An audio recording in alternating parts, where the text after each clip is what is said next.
right, we're rolling. We're started. I just wanted to start with the show. I don't know what he's doing, but this is going to be on the podcast, and we're doing this right now. हम ये कर रहे हैं, हम शुरू हो गए हैं. We're rolling क्योंकि time, you know, हम कभी शुरू होंगे नहीं. हम कभी शुरू होंगे नहीं, तो हम अभी शुरू करें. और वकास भाई, thank you. बहुत शुक्रिया मेरे शो पे आने के लिए. Thank you for inviting me and having me over your show. Absolutely, Waqas भाई. Absolutely. और हम अभी बात कर रहे थे थोड़ी देर पहले इमिग्रेशन के बारे में. आप जो करते हैं, आपका जो काम है, you are basically an educational consultant. Is it safe to say that? Yeah, I'm in Canadian student recruitment. I specialize in a niche which is Canadian student recruitment. I work with about 40 plus Canadian public universities, colleges, even high schools. और उनके अंदर मैं specialise करता हूँ, which is different than the average recruitment you see in our market, which is for UK, Australia, जिसके dime a dozen consultants market में available हैं. Canada is something unique and it's specialized. It's a difficult recruitment in terms of admission लेना, दाखिला लेना भी मुश्किल, challenging है थोड़ा सा कनाडा में. और उसके अलावा जो उनका वीज़ा प्रोसेस है, जो कि which is the low hanging fruit for UK और ऑस्ट्रेलिया तो खैर आजकल काफ़ी स्लो हुआ है, बट UK के लिए वीज़ा लेना बहुत इजी है. सो लोग उसमें UK में बहुत खुशी खुशी जाते हैं, बट क्योंकि इंस्टेंट ग्रेटिफिकेशन है, क्विकली वीज़ा आ जाता है, और इससे ज़्यादा हम नहीं सोचते वीज़े से आगे. क्योंकि जो हमारी अर्ली जनरेशन थी, उन्होंने भी वीज़ा लिया था, बस उन्होंने भी लॉन्ग टर्म प्लानिंग नहीं की थी, बट उनके लिए चीज़ें वर्कआउट कर गई. मे बी तब सेचुरेशन नहीं थी, मे बी तब रूल्स इतने स्ट्रिक्ट नहीं थे उन कंट्रीज़ में जैसे कि अगेन UK है, राइट. और सारी अकोमोडेट हो गए एंड पे, और एक कॉमन अंडरस्टैंडिंग डेवलप हो गई कि अगर आप UK जाएंगे तो कुछ ना कुछ हो ही जाएगा. अब कुछ भी नहीं हो रहा ज़्यादातर लोगों के लिए. It's a dead and. Dead and क्यों मैं कह रहा हूँ? एजुकेशन वाइज तो डेड एंड नहीं है, but many people are not going for education only. They're going for postgraduate opportunities too. They want to live, they want to work, they want to become part of the community, which UK does not allow that with ease. Few exceptions के लिए तो हो जाते हैं, maybe 5% or 2%, but people going thinks it's 200%. It's not 200%, it's maybe 5 to 10%. वो भी मैं generously a percentage to be on the safe side दे रहा हूँ. So इसलिए UK is the top selling in our market because of this instant gratification, because there is an ease for visa, और लोग इससे ज़्यादा चैलेंज भी नहीं अपने आप को डालना चाहते हैं कि वो किसी डिफ़िकल्ट चीज़ से गुजरें. बट जितना मुश्किल रास्ता होगा उतने रिवॉर्ड ज़्यादा होंगे, और कनाडा का एक मुश्किल तरीन रास्ता है क्योंकि एडमिशन भी टफ़ है, पसंद का नहीं है. पसंद से मुराद है मास्टर्स में बहुत लोगों को अपनी चॉइस की चीज़ें नहीं मिलती कनाडा में. अगर वो कनाडा क्योंकि तो मास्टर्स में उनको, पहले मैं अभी ब्रीफ रखता हूँ उसको, ये कि उनको ज़्यादा पसंद की चीज़ें नहीं मिलती, उनको जेनेरिक ऑप्शंस लेनी पड़ती हैं. तो एक चैलेंज एडमिशन का आता है. अगर तो कोई ढल जाए कनाडा के उसके अंदर, सिस्टम के अंदर, चीज़ों के अंदर, और चीज़ों को समझ ले और एक्सेप्ट कर ले कि मतलब एक पॉलिटिकल साइंस का स्टूडेंट है, कनाडा ज़्यादा वो प्रोग्राम्स ऑफर कर रहे हैं जो ज़्यादा इंटरनेशनल स्टूडेंट ग्रेजुएट लेवल पे रिक्वायर कर रहे हैं, कि जैसे बिजनेस के प्रोग्राम्स हैं. Those programmes are sort of tailored for international students. जी. तो उस सूरत में उनको ये होता है कि वो उस प्रोग्राम्स की उन प्रोग्राम्स की तरफ अगर वो मान जाता है, पॉलिटिकल साइंस वाला या जोलॉजी वाला स्टूडेंट, कि मैं बिज़नेस का करने को तैयार हूँ प्रोग्राम, या MBA करने को तैयार हूँ जो ऑफ़र हो रहा है, फिर एटलीस्ट एडमिशन का मसला हल हो जाएगा. यहीं पे 50% क्राउड आउट हो जाता है जो कहता है कि मैं जाऊँगा नहीं कनाडा क्योंकि मेरी पसंद का प्रोग्राम नहीं है. सो उसके बाद फिर वीज़ा के चैलेंजेस हैं. पाकिस्तान से वीज़ा सक्सेस रेट कनाडा का कभी 30% हो जाता है, कभी 50% हो जाता है, इस रेंज में चलता है, कभी 60% हो जाता है. आई am not talking about an individual who has traveled to Canada before or who has an amazing travel history. That he might have a different You're problem. talking about the average general, right. सही. तो इस वजह से फिर आपको ये देखें कि लोग कहते हैं यार ये क्या है, ये तो नहीं है रिक्रूटमेंट. हम तो यूज्ड टू एक एजेंट के पास जाते हैं, वीज़ा लेते हैं, जाते हैं, पैसे भी नहीं देते, कई दफ़ा पैसे देते हैं, उसको कमीशन मिल रहा होता है, काम ख़त्म हो जाता है और हमें वीज़ा मिल जाता है. वीज़ा तो मिलना ही होता है, वीज़ा क्यों नहीं मिलता? तो आप वीज़ा तो मिल जाता है, लेकिन आप जो नहीं, मगर मेरा यही होता है, मैं कहता हूँ कि नहीं, वीज़ा भी एक क्वेश्चन मार्क है, राइट. आप कहीं भी अप्लाई करें, if you want to do it in a very in a flawless way that your chances of getting rejected are low, फिर आपको आप भी वही बात कह रहे हैं, क्योंकि आपकी भी खैर आप आप आई थिंक आपने मुझे बताया आप यूएस में रहे हुए हैं काफी जी। अर्सा. US is still like something like Canada but way easier than Canada in terms of Right. Visa. ठीक है, तो कनाडा की किसी को प्रोबेबिलिटी का आइडिया नहीं है मेन स्ट्रीम में कि प्रोबेबिलिटी क्या है. इट्स कॉमनली कंफ्यूज कि यूके से बहुत बुरी है और है ही नहीं शायद, क्योंकि यूके इतना हाई है परसेंटेज में. यूके इज क्लोज टू किस चीज में हाई है? वीजा प्रोबेबिलिटी में.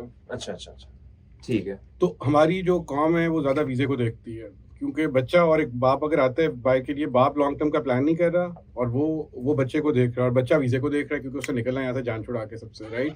सो इस चक्कर में वीज़ा जीत जाता है और बाकी सब चीज़ें पीछे आ जाती हैं. कनाडा में लॉन्ग टर्म है. तो ये जो आप कहते हैं बाकी सब चीजें, वीजा जीत जाता है और बाकी सब बाकी है कि चीजें- लॉन्ग टर्म कंटिन्यूटी, ग्रेजुएट होने के बाद अपॉर्चुनिटीज, आपको लाइसेंस टू वर्क वो कंट्री दे रही है कि नहीं दे और रही. वो देखते ही नहीं है, वो कहते हैं वीजा मिल जाए भाई, हाँ, 80 निकले हैं हाँ, उत्थों। मगर ये सिर्फ पाकिस्तान में है और चंद तो वो ये ऐसी चीज सिर्फ पाकिस्तान में रह गई है, जी। चंद मुल्कों में. अगर मैं किसी राइट लेफ्ट कंट्रीज में भी जाऊं जो हमारी रीजन में साउथ एशिया में आती हैं, उन कंट्रीज में जाएं तो पीपल आर क्वाइट माइंडफुल कि लॉन्ग टर्म में क्या होगा. उन्होंने पूरी रिसर्च की हुई है जो मुझे यहाँ रिसर्च नहीं मिलती.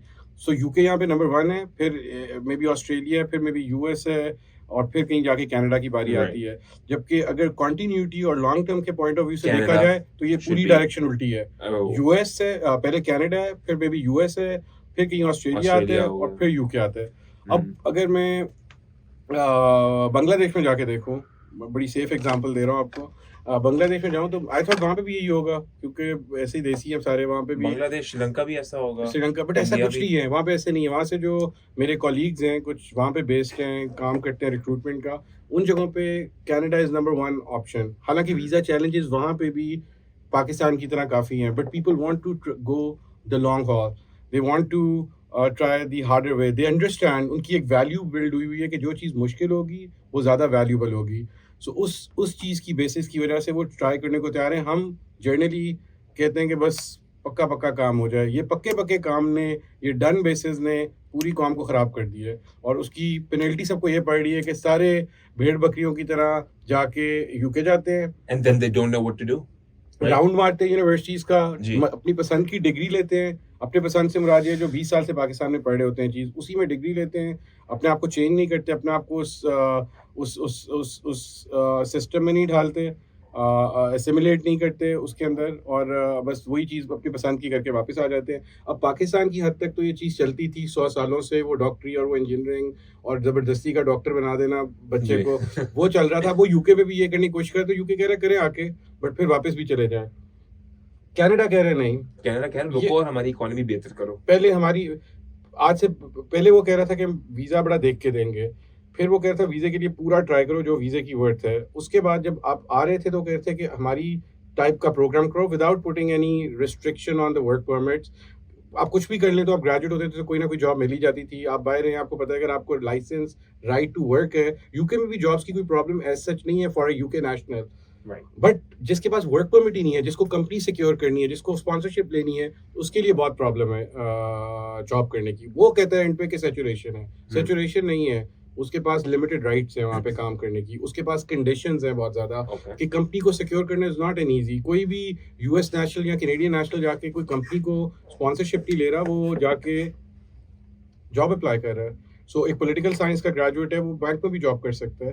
तो कनाडा पहले रिस्ट्रिक्शन नहीं लगाता था, तो आप कनाडा के कुछ भी कर लें, वर्क परमिट आपको अनकंडीशनल मिलता था 3 साल का.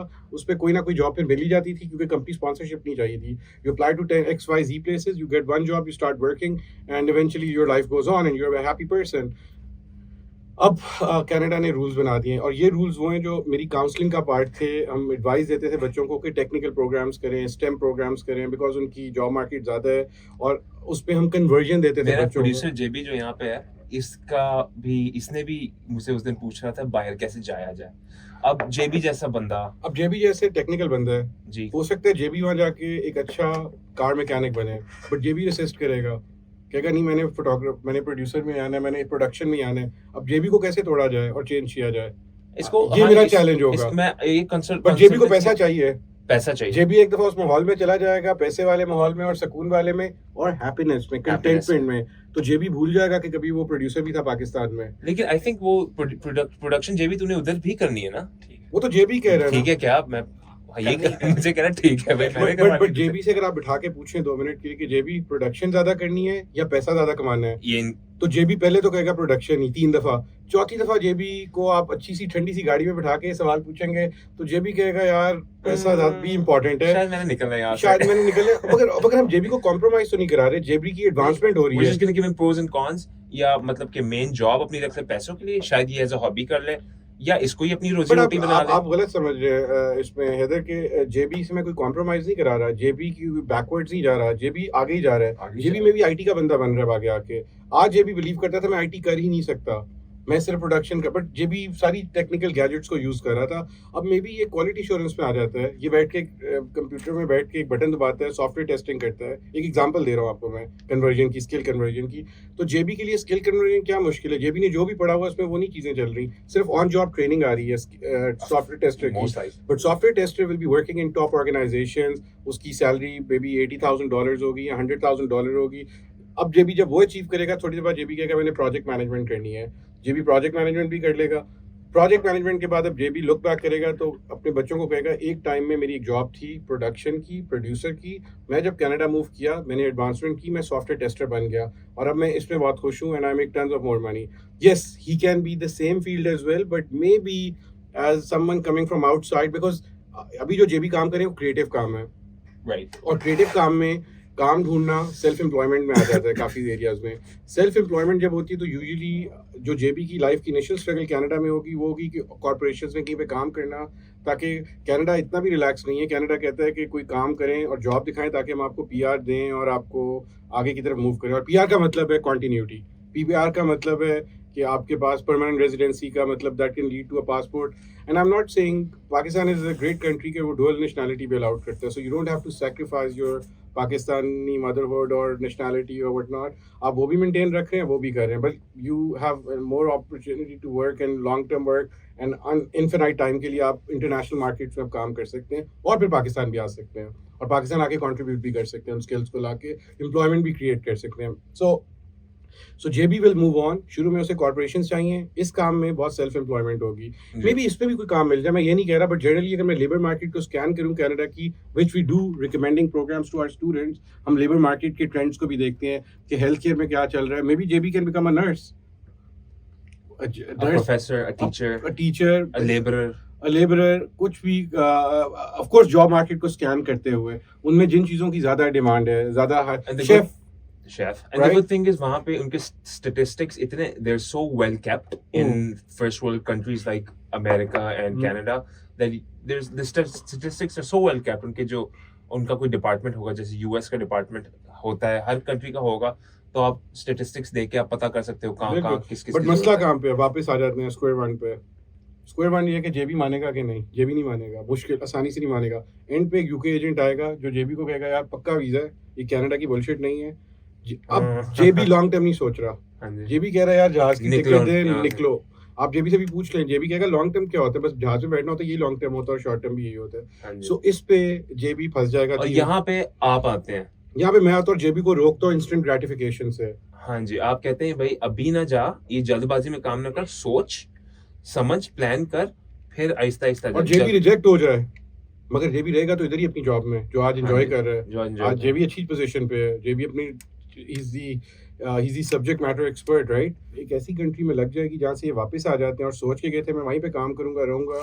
अब जेबी डेस्परेट होंगे वहाँ पे अपनी, क्योंकि इन्होंने अपनी कश्तियां भी जला दी हैं जी। He has burned all bridges and now he has gone to a country जो कि कह रही है आप यहाँ तो पढ़ने आए थे खाली और वापस जाएं। अब जेबी रेसिस्ट करेगा उसको, जेबी पता नहीं क्या करेगा वहाँ पे, फिर वापस आने के लिए कितने जोर लगाएगा।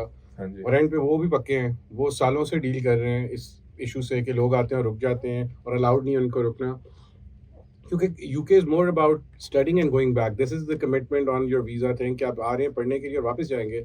जेबी एक साइन ऑफ तो करके गया है, बट जेबी ये साइन ऑफ तो करके गया बट इंटेंशनली में नहीं जा रहा, which is not fair to even UK, right? So अब जेबी को ये कौन समझाए कि आप जेबी इस चीज़ के लिए साइन अप करें कि आपने जाके वापस आना है। जेबी ये नहीं मान रहा, क्योंकि जेबी जो हमारे बड़े थे को गए थे, सबको ही हमारे जेबी के वो रुक गए थे वहाँ पे और उनको अकोमोडेट भी कर दिया था उन कंट्रीज ने। सो इसलिए जेबी, हम इतना जेबी के बारे में बात कर रहे हैं, आए जेबी को आप कंसल्टेशन एक देंगे बाद में? ऑफ कोर्स अगर जेबी खुलेगा खुलने से मुराद है कि JB is open to change, हाँ open ji. to do a skill conversion. जी। और स्किल कन्वर्जन अगर आप करते हैं तो फिर life goes on and this is मुझे जे भी कह रहा था कि इसने कनाडा जाना है, मतलब कि हमेशा बड़े लोग यहाँ पे मुझे कहते हैं कि यार मैंने पाकिस्तान से निकलना है। तो आई थिंक मैंने जब कहा पाकिस्तान से जो लोग कहते हैं ना निकलना है, उनके माइंड में कनाडा ऐसे इमेज बना हुआ है। जैसे कि जन्नत है। ऑफ द रिकॉर्ड बता रहा हूँ ये बात, एक मतलब कैंडिडेटली हम बात कर रहे हैं, कनाडा के बारे में लोग अज्यूम करते हैं कि हम आएंगे हम असाइलम ले लेंगे, खैर वापस नहीं जाएंगे, ना पढ़ेंगे ना कोई लॉस को फॉलो करेंगे, बस हम असाइलम ले लेंगे और वहाँ पे रुक जाएंगे और कनाडा सबको फिर अकोमोडेट ऐसा लोग बड़ा करते हैं जो अमेरिका के अंदर जो बॉर्डर क्रॉस करके नहीं आते, सदर्न बॉर्डर, ऑल द वो तो क्रिमिनल्स होते हैं। All the respect for the refugees, right, जो जेन्युइन जो बाकी में जिनको जानी खतरा है, जो खतरा है या कोई भी खतरा अब जो है, जेल से आके मेंटल असाइलम से आके कत्लो आम कर रहे हैं अमेरिका के अंदर, वो जरा ना बुरा मुझे लगता है। लेकिन I don't think Pakistani Indian इतने उस टाइप के लोग हैं जितने साउथ अमेरिकन। बट एक जनरल में दीज आर खतरनाक एरियाज हैं सारे जो आप बता रहे हैं, मैं इस पे कमेंट नहीं करूंगा, बट मैं ये कहूंगा कि देखें एक जेन्युइन रेफ्यूजी है उसकी तो मुझे ऑल द रिस्पेक्ट है, बट मैं जनरली एक माइंड सेट बता रहा हूँ, may be you can disagree, may be many people can disagree, कि हमारे माइंड सेट्स में काफ़ी लोगों के ये है कि भाई कनाडा जाएंगे विजिट वीज़ा लेके चले जाएं, बस अब वापस नहीं आना वहाँ से, वो अकोमोडेट कर ही देखो जो यूके नहीं कर रहा, विजिट वीज़ा लेके जाएं यूके ढूंढ के आपको वापस भेज ही देता है कहीं ना कहीं। और फिर मुझे नहीं पता क्या यूके में बाकी शायद कोई रेफ्यूजी हो जाता है कि नहीं, या क्या प्रोसेस होता है, बट अब कनाडा भी थोड़ा इसमें मैच्योर आउट हो गया है, हर बंदे को इतनी इजीली वो नहीं करते, तो बहुत थॉरली चेक किया जाता है। और यूनिवर्सिटीज़ को भी, मैं यूनिवर्सिटी के साथ काम करता हूँ, यूनिवर्सिटीज़ को भी यही कंप्लेन है कि जब पाकिस्तानी आता है वो टिके यहाँ पे, रिटेन हो, रिटेंशन करे, और मैं उस चीज़ का एक्सपर्ट हूँ, मैं लोगों को वहाँ पे भेजता हूँ जहाँ पे वो रिटेन हो सके। ठीक है, अब एक बात है बकास भाई, मैं आपको काट रहा हूँ। स्पीकिंग ऑफ व्हाट, जो आप अभी बात कर रहे हैं उसी बात के ऊपर मैं ना आपसे सवालात नहीं, एक ही सवाल करना चाहूँगा। वो ये है कि अब मैं एक 18, 19, 20 साल, 21, 25, 26 साल का एक लड़का हूँ, लड़की हूँ, ये कोई भी हूँ, लड़का या लड़की हूँ, और मैंने जाना है बाहर कनाडा, और आपकी स्पेशलाइजेशन है ही कनाडा में, क्योंकि आप कहते हैं कनाडा बहुत खुला है लोगों को बुलाने के लिए, और नंबर 1 आपने खुद कहा है कि कनाडा ही है इन टर्म्स ऑफ स्टार्टिंग अ नई जिंदगी की शुरुआत करने के लिए, बिल्कुल अपने पढ़ाई की शुरुआत करने के लिए, अच्छी जिंदगी, वेलकमिंग कंट्री जी, अगर आप उनके लॉस को फॉलो कर रहे हैं, और फिर मेरा आगे से तड़का ये लगा रहा हूँ कि वो चीज़ें कर लें जो कनाडा में जिनकी शॉर्टेज है जी, वो चीज़ें ना करें जिनकी पाकिस्तान में रिक्वायरमेंट है या प्रेस्टीज वैल्यू उनसे अटैच्ड है, वो चीज़ें ना करें। और आपने कहा कि उनकी रिस्ट्रिक्शंस पहले कम थी, अभी भी ज़्यादा कम थी, और अब थोड़ी सी ज़्यादा होगी, लेकिन अभी भी रिलैक्स्ड माहौल है वहाँ पे, वो फिर भी लोगों को कहते हैं आओ। एटलीस्ट आने के बाद अकोमोडेट कर रहे हैं लोगों को, उन्होंने कैप्स लगाए हैं, स्टूडेंट को कम किया है, बट उसका भी रीज़न है। वो रीज़न क्या है, एक और डिस्कशन में भी हम चले जाएंगे। कनाडा में पहले डाइवर्सिटी थी बहुत ज़्यादा, हर मुल्क से लोग थे थोड़े थोड़े। Canada is all about diversity, people from different cultures come in and they, of course, क्योंकि वहाँ की आप पार्लियामेंट कहते हैं उसको, बिल्कुल जो अमेरिकन कांग्रेस कहते हैं, parliament, America's version of Congress, they have a parliament over there, I think. It's full of people from sex. all backgrounds. It's full of sex. It's full of I don't know, very ethnically diverse. Yes. और वहाँ पे लोग क्या कहते हैं, ये अच्छी चीज़ है, अमेरिका की भी अच्छी चीज़ है ये डाइवर्सिटी, कनाडा में ज़्यादा है, कनाडा के अंदर आई थिंक ये अच्छी चीज़ है। तो मैं वापस अपने सवाल पे आता हूँ कि चूंकि वहाँ पे इतनी रेशियल एथनिक डाइवर्सिटी है, तो अगर कोई मेरे जैसा, जेबी जैसा बंदा यहाँ से बाहर जाना चाहे, वो कैसे जाएगा? देखिए, मैं पहले एक पॉइंट मैं बताना चाहूँगा, उसके बाद मैं इस पे आ रहा हूँ। देखिए, कनाडा बहुत डाइवर्स था, डाइवर्सिटी थी। फिर जो इंटरनेशनल रिक्रूटमेंट में कनाडा, यूके, ऑस्ट्रेलिया से, मैं यूएस की एग्जांपल नहीं दे रहा, USA is a sleeping giant in education with 5,000 universities and not too much of recruitment done from Pakistan. और पाकिस्तानियों के माइंड में यूएस को लेके पता नहीं क्या एक हैबत है कि बहुत मुश्किल वीज़ा है। कनाडा उसका भी बाप है वीज़े की डिफ़िकल्टी में, बट वो जो अपॉर्चुनिटीज़ दे रहे हैं, वो जैसे एक अमेरिकन ड्रीम होता है कि मैं जाऊंगा वहाँ पैसा कमाऊंगा, तो कनाडा में भी समवट वो चीज़ें हैं कि वहाँ के इमिग्रेशन लॉज अच्छे हैं, उनसे ज़्यादा यूएस से ईजियर है, they make up for the difference, जो कनाडा में पैसा थोड़ा कम है शायद, राइट। सो मैं तो कनाडा में बहुत डाइवर्सिटी थी। कनाडा पुराना ज़रा बैकवर्ड था इस चीज़ में कि नया प्लेयर था, न्यू प्लेयर था एजुकेशन की फील्ड में। जैसे ही वो ज़रा खुला, उसने फ्लेक्स किए अपने मसल्स, उन्होंने ऐसे करके स्टूडेंट बुलाए, तो बहुत सारा माल कहाँ से आ गया, एक दो मुल्कों से, एक पाकिस्तान से नहीं आया वो, इंडिया से आ गया वो, बहुत ज्यादा स्टूडेंट इंडिया से, बहुत ज्यादा, इतना ज्यादा आ गया कि अब डाइवर्सिटी खत्म होगी स्कूल्स में, कुछ ज्यादा ही तो नहीं हो गया, कुछ ज्यादा ही हो गया, ज्यादा से भी ज्यादा हो गया, इतना ज्यादा हो गया कि और ये तो क्या निकाल नहीं सकते, अब निकालना और मुश्किल है। वो लीगल मतलब लीगली आए हैं, हाँ सब लीगली आए, एजुकेशन के लिए आए, उनके वीजास पाकिस्तान की तरह मुश्किल नहीं थे, उनके पास रिसर्च इस तरह ज्यादा थी। वही जो मैंने भी पहले बांग्लादेश की एग्जांपल दी, उन्होंने भी ये देखा कि ये तो डेड एंड भी नहीं है, यहीं जाओ, सब यहाँ चले गए, भर गया कनाडा, 1.5 लाख बंदा साल का आ रहा था। पाकिस्तान से कितना आ रहा था? 4,000 5,000 में भी कोई ऐसा छोटा सा नंबर है, हम क्यों नहीं लेते थे वो? अब उसके अंदर वही फिर क्योंकि so many reasons because of what Pakistan की जो नेशनल इंटरनेशनल लेवल पे जो हमारी I don't know, ये तो उनकी एक औकात है, ये मैं पता नहीं, I don't know, मतलब अब क्या कुछ उसमें बैकग्राउंड होगी पाकिस्तानियों की, कुछ पाकिस्तानी अप्लाई कम कर, कुछ ट्राई कम करते थे, कुछ वो भी कम एंटरटेन करते थे, ये कह लें सेफली बात करते हुए, तो नंबर एंड पे 4 पे आता था। शायद ईरान भी हमसे ज्यादा है, बांग्लादेश भी हमसे ज्यादा है। यार ईरान तो हमसे ज्यादा नहीं हो सकता, ईरान भी हमसे ज्यादा है, ये तो मजे की बात है, this is the depressing part. Iran मतलब कि हमारी सारे वैसे पाकिस्तान का मसला यही है ना कि हम, मैं अमेरिका मैं 12 साल अमेरिका रहा हूँ, और बेसिकली वहाँ की जो पाकिस्तान की मेंटालिटी ये कि हम as far as terrorism goes, Pakistan is a big Pakistan के अंदर जो हालात हैं पाकिस्तान के, वो अच्छे नहीं है, हालात अच्छे नहीं, और जो हमारी रेपुटेशन, हमारी जो औकात है दूसरे मुल्कों के सामने, वो यही आती है कि यार पाकिस्तान बहुत दहशतगर्द वाला मुल्क है, जो गोरा समझता है हमें। बट ऐसे फिर और भी बहुत मुल्क हैं जिनको ये ईरान, हाँ मतलब वही कह रहा हूँ, इसलिए ये चीज नहीं है इतनी, कुछ और है मसला, कुछ और पता नहीं क्या मसला है, मुझे नहीं समझ आती क्या प्रॉब्लम है। मसला मतलब हम इतने बुरे नहीं है, क्योंकि आप ये देखें वकास भी, मैं आपको नंबर्स बता रहा हूँ कि नंबर्स डोंट लाई, राइट, ये नंबर्स हैं, तो बांग्लादेश ईरान हमसे ज्यादा बड़ी मार्केट है कनाडा के लिए जो स्टूडेंट जाता है, ठीक है। सो इसके बाद हमें तो कनाडा ने अब डाइवर्सिटी के वजह बहुत ज्यादा लोग हो गए, अब वो वाली बात पे फिर आ रहा हूँ। अब उन्होंने कहा कि हमने कट्स करने हैं, मजे की इंटरेस्टिंग पॉइंट पे मैं आ रहा हूँ, उसकी जो मैं पॉइंट बताना चाह रहा हूँ। अब कनाडा ने कहा हमने कट्स करने हैं, वो कट्स किए जा रहे हैं। अब वो किनको कट्स करेंगे? जिनको कट कर सकते हैं, जिनको कट्स कर सकते हैं। सो वो कट्स किनको करेंगे? वो कट्स करेंगे markets like may be bigger markets, right. अब वो उनको कट करने बैठे हैं, वो अनाउंसमेंट्स करें, वो ये नहीं कह सकते हम सिर्फ इस कंट्री को कट कर रहे हैं या इसको कर रहे हैं, आपको नहीं कर रहे, आपके 4,000 बंदे आ रहे हैं, बट हमारा 4,000 बंदा गायब भी हो गया सीन से, उसे कहा शायद हमें कट करने लगे हैं। जो पहले अप्लाई नहीं कर रहा था, वो था भी 4, 5,000, 6,000, जो भी छोटा सा नंबर था, माइन्यूट सा नंबर था, स्मॉलेस्ट नंबर था, वो नंबर ही डिसअपियर हो गया। अब वो कह रहा है कि शायद कनाडा टोटल बंद हो गया है। और मजे की बात है, दिस इज द मोमेंट कि जब वो सब बड़ी कंट्रीज को बंद कर रहे हैं, वो कह रहे हैं जो अपकमिंग मार्केट्स हैं वो आए, जैसे नेपाल है जहाँ से कम बंदा आता है, वो डाइवर्सिटी मांग रहे हैं, राइट। उनको मे बी चाहिए, लैटिन अमेरिका चाहिए, अब डाइवर्सिटी चाहिए, जहाँ से कहा अब लैटिन अमेरिका का मसला है, उसको अंग्रेजी नहीं आती, उसको वीजा आसानी से मिलता है, लेकिन काम बड़ा करता है वो। मगर हम कॉलेजेस की और यूनिवर्सिटीज की बात कर रहे हैं कि उनको कौन बंदे चाहिए, उसमें इस वक्त नेपाल का नंबर है, उसमें फिर से बांग्लादेश का नंबर है, और पाकिस्तान का बहुत बड़ा नंबर है। बट पाकिस्तान ने सोचा है कि कनाडा ने कैप्स लगाएं तो हम तो गायब ही हो जाएं, वो बिल्कुल भाग गए सारे।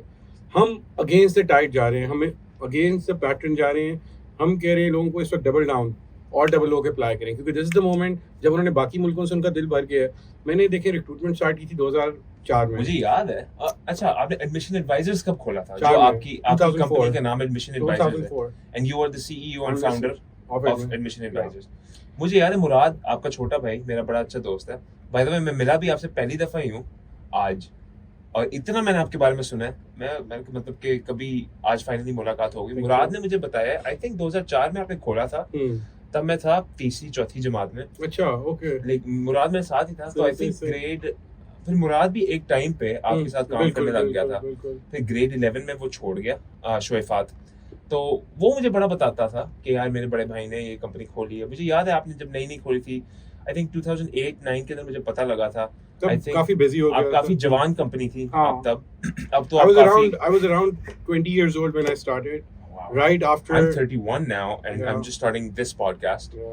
And God knows how it must feel to be so young and start a company all by yourself. अपनी जद्दोजहद करके, अपनी मेहनत के जरिए आपने 20 साल की उम्र में आपने ये काम शुरू कर दिया। तब जद्दोजहद थी नहीं, कोई था ही नहीं तब, अब स्टार्टअप था ही नहीं तब, अब स्टार्ट था। लेवल आप समझ रहे हैं, हाँ तब जी। तो नाम ही फर्क था जी स्टार्टअप का, तो इसलिए आसान भी था और Wait a मुश्किल minute, भी तब था। बाकी में अपस्टार्ट नाम तब था? आप स्टार्ट कहते थे स्टार्टअप की जगह, अब स्टार्टअप तो आजकल क्या है ये अच्छा, तब अपस्टार्ट कहते थे? तब आप स्टार्ट मुझे नहीं किया पता। कि और अपस्टार्ट को इतना इंकरेज नहीं किया जाता था, नौकरी को ज़्यादा प्रेफरेंस किया। Started in my I think 3rd 4th year of university, final year. जी सो इसलिए मैंने तब ये स्टार्ट ही, तो मैं ऐसे बताना चाह रहा हूँ तब फ़ायदे क्या थे। तब हर चीज़ बहुत रिलैक्स थी, हर चीज़ बहुत कम थी, हर चीज़ बहुत सस्ती थी। मुशर्रफ का टाइम था आई थिंक। यस, एंड तब डॉलर 60 रुपए का था। शायद 40 का था। हाँ जी 40 तो मुझे याद है, जो पहले स्टूडेंट्स मेरे गए उन्होंने 45 का कैनेडियन डॉलर लिया, 45 का। वाह, बंदा काश वो टाइम आ जाता वापस। मुशर्रफ मतलब डॉलर वाला, चाहे मुशर्रफ का आए चाहे किसी का, डॉलर कम कर दो यार। मैं अभी अमेरिका से आया हूँ, चलो मेरा तो फायदा हुआ है क्योंकि मैं बाहर से आया हूँ तो मेरा डॉलर बड़ा होता गया, लेकिन जो यहाँ से वहां जाए उसके रुपए छोटे होते जाएंगे।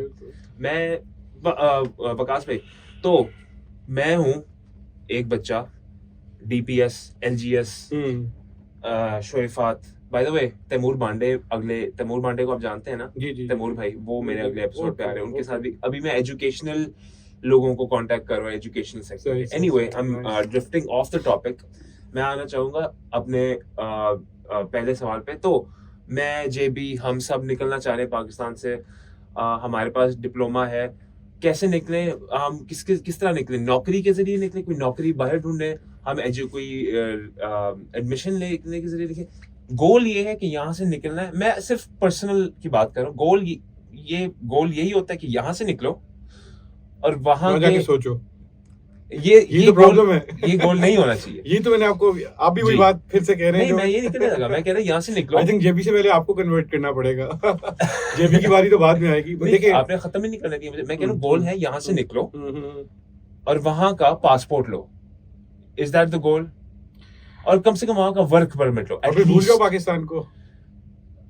पर्सनल, मैं कहूँ, देखिए, नहीं, पर्सनल मैं चीज कहूँगा है। नहीं, ना भूलें, क्योंकि देखिए, अल्लाह ताला ने ये जो आपकी पूरी- एथनिसिटी होती है ना, वो बड़ी इंपॉर्टेंट देखिए, है। जो वकास आपका भाई- होम टाउन है, वो आपकी आइडेंटिटी है। सुन ले मेरी बात, वो बहुत इंपॉर्टेंट है। मैं एक पॉइंट पे यही बिलीव करता था जो आप कह रहे हैं, एक पॉइंट तक कि भूल अच्छा। जाओ, बट एक पॉइंट के बाद मुझे हिट हुआ कि भूल कैसे सकता हूँ? मैं तो सारा काम ही पाकिस्तान से कर रहा हूँ, मेरा सारा काम पाकिस्तान में, मेरे ऑफिस हाँ, पाकिस्तान तो में। आप तो नहीं भूल सकते। मगर बाकी लोगों के लिए भी यही अपॉर्चुनिटी है। जी। ये वही अपॉर्चुनिटी है जो हमारे 1% लोगों के पास है, उसको अवेल नहीं कर रहे। जो पढ़े लिखे हैं, जो टॉप यूनिवर्सिटीज में जा रहे हैं, वो ग्रेजुएट होकर नौकरियां ढूंढ रहे हैं। नौकरी तो वो तो जॉब क्रिएट कर सकते अब हैं। वकास भाई, आतिफ असलम देखें, वो भी तो काम लेने इंडिया जाता था। तो जहाँ आपको, मगर वो पाकिस्तान को भूल तो नहीं गया ना, आज यहीं बैठा हुआ अगर है। भूलने का क्या सेंस है? अगर भूल सकते हो आप, तो मतलब कि अल्लाह ताला ने पूरी दुनिया बनाई है, पाकिस्तान You're तो a नहीं global बनाया ना। सिटीजन। मैं ये कहूंगा, अब आप ग्लोबल सिटीजन, तो ये जो हाँ अब मैं जी। इसको बल्कि जहाँ यूं मर्जी अमेंड जाओ। कर लेते हैं, we can agree on this, कि जब आप कोई एक और पासपोर्ट जी। लेते हैं और आपके पास पाकिस्तान क्योंकि डुअल नेशनैलिटी अलाउड करता जी। है, तो आप you become a global citizen. If you are a global citizen and this is the need of the time कि आपको ग्लोबल सिटीजन होना है, राइट? जी। ग्लोबल सिटीजन है तो आपके फिर सारे छोटे मोटे, if not going into detail कि पाकिस्तान में क्या जॉब्स के चैलेंजेस हैं या बाहर क्या अच्छी जॉब्स हैं, आप उस ग्लोबल सिटीजन बन जाएं। और ग्लोबल सिटीजन बन के all the countries are your different cities, right? जी। So you can work in this city what makes you happy, which keeps you happy and which makes you happy। आप वहाँ पे चले जाएं। So वो बात हम एक अच्छे तरीके से कर लेते चलिए हैं ठीक है, वो end कर दें। कि भूले बगैर पाकिस्तान को। और फिर पाकिस्तान में आपकी टाइज तो रहेंगी, आप भी देखें 12 साल बाद आए, कोई टाइज होंगी आपकी, तो आप यहाँ पे वापस मैं आए। यहाँ पे, जी बिल्कुल सही राइट। बात है। सो और एक और बात मैंने वैसे सोचा उसको नहीं डालता, बट आपने भी कहा तो मैं डालूंगा, डॉलर वाली बात, हाँ जी। कि अगर मेरे अगर लेट से 10 घर हैं पाकिस्तान में, मैं पाकिस्तानी हूँ, मेरे पेरेंट्स के घर है यहाँ पे, और मैं कनाडा जाके $1 मिलियन कमा लेता हूँ, राइट? मगर मेरी जो पाकिस्तान में प्रॉपर्टी है वो पानी हो जाती है, वो इन्फ्लेशन वगैरह में, तो हैव आई गेन्ड और have I lost? if Pakistan gets inflated, मेरी यहाँ पे रियल एस्टेट है पाकिस्तान में, मेरी फैमिली की, राइट? मेरे पेरेंट्स की और मेरी अपनी रियल एस्टेट है। मैंने यहाँ पे इन्वेस्ट किया हुआ है पाकिस्तान में, being a Pakistani for half of my life, right? मैं कनाडा से अब जाके $2 मिलियन कमा लेता हूँ, बड़ी ज़्यादा अमाउंट कमा लेता हूँ, राइट?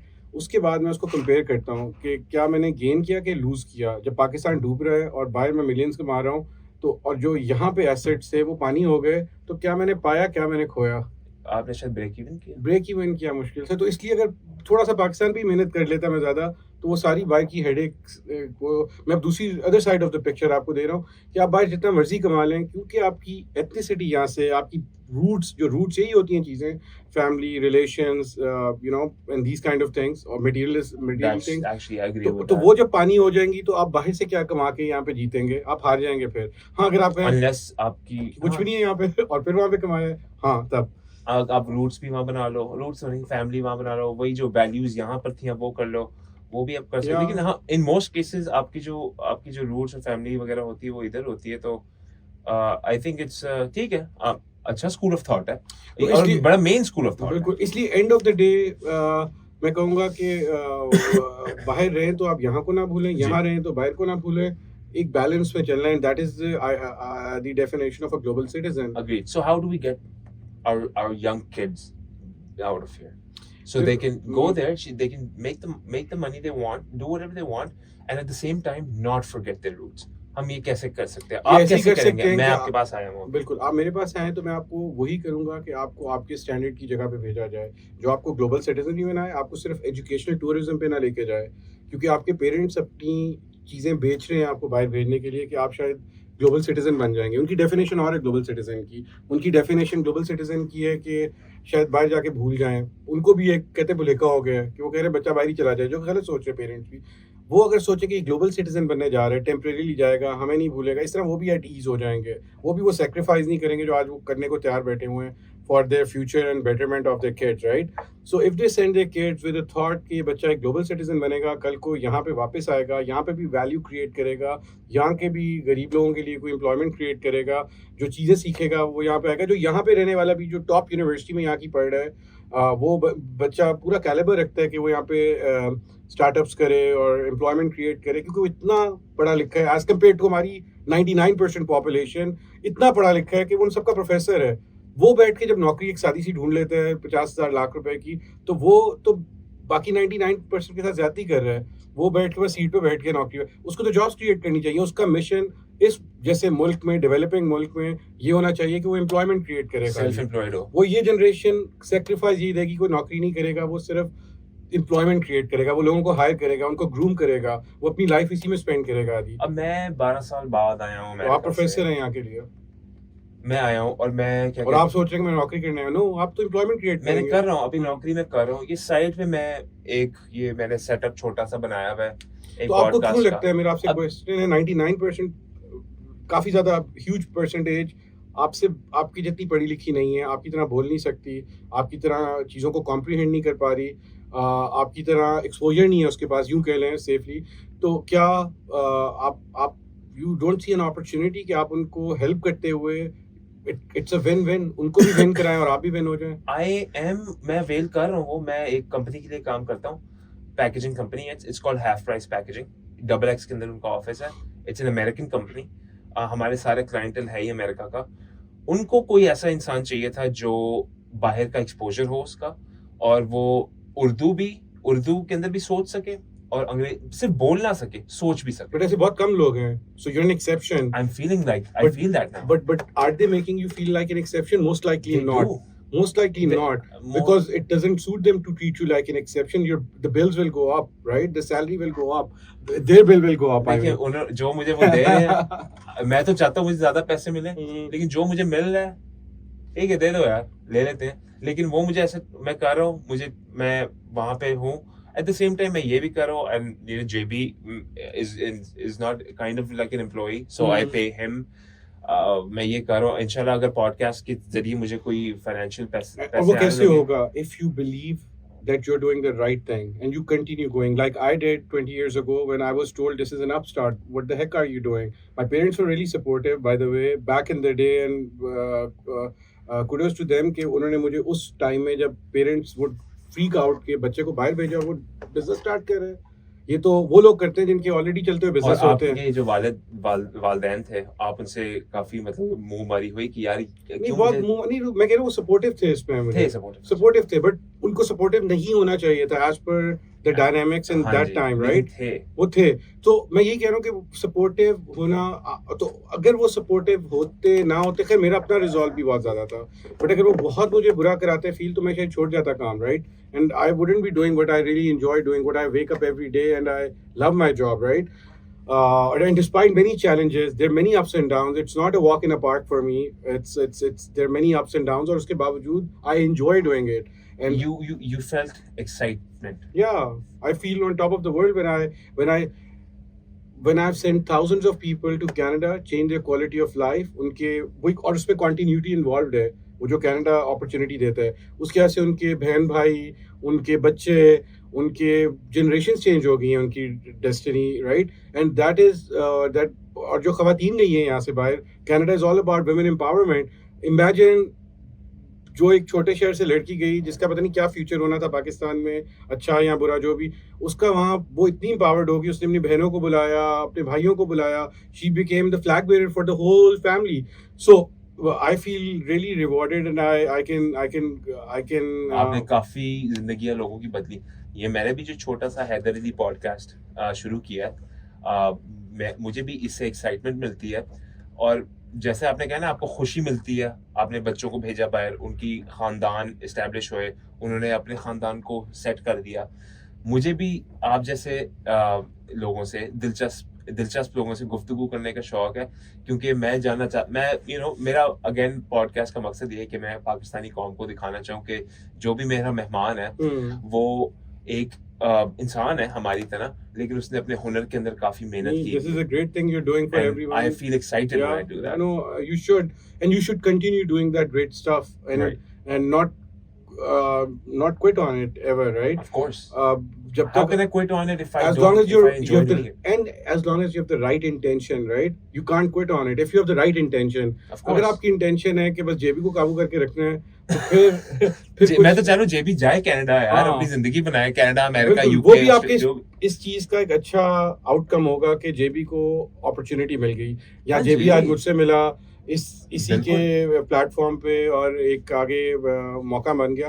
तो I think you should continue doing it, and when you continue doing it you will hit one day, you will hit economies of scale where you're making a huge financial and other differences for yourself and for other people as well. So Of course. I think best of luck with Thank what you're you. doing, and Thank you. and thank you for having me on Of your course. show. मुझे लगता है कि एक चीज मैं आपसे दोबारा पूछ लूं कि आपको लास्टली कैसा लगा setup? I think it's awesome. You like it? I love it. अभी आपका भाई आया था मुराद, मैंने उसको दिखाया. अभी मैं उसको दिखाऊंगा, ये हम खत्म करते हैं ना, उसको दिखाऊंगा, अभी उसके साथ गुफ्तगू करते हैं. सही. तो अच्छा लगा. आप कभी भी आ जाए, दोबारा आना चाहें. आपका इंट्रोडक्शन मैं आपने मुझसे पूछा था शूट करने से पहले कैसे कराऊंगा, काफी आपको कैसे महसूस? Raw, easy, No, it's very chill? nice, very nice. I think I had a great time, or Of course. and That's what I want to hear. and great conversation, and I feel कि आपने जो बातें निकलवाई हैं मुझसे और मैंने जो बोला है, और of course it was a two-way conversation. These were really things straight from my heart. It didn't feel like No. like a formal कि जी आप बताएं क्या हो रहा है जिंदगी, नहीं, you know what I'm saying? No. बड़ा मतलब chill, relaxed. Relax is the right आप word. जब देखेंगे ना अपना पॉडकास्ट, आप एक चीज महसूस करेंगे कि आप इस सीट पर बैठे हुए ना, जो आपको देख रहा होगा ना, वो आपको देखेगा एक इंसान की तरह. Right. बना चढ़ा के मैंने किसी को भी नहीं बनाया. इधर जो भी आता है बना चढ़ा के कोई नहीं आता, एक नॉर्मल, लेकिन वो आपके मुंह से जो बात निकल रही है ना, उसके ऊपर फोकस करेगा. ये सारा जो थीम मैंने बनाया है ना, they're focusing on the things that you're saying rather than the gimmicks, smoke and mirrors. ऐसा मैंने कुछ नहीं किया.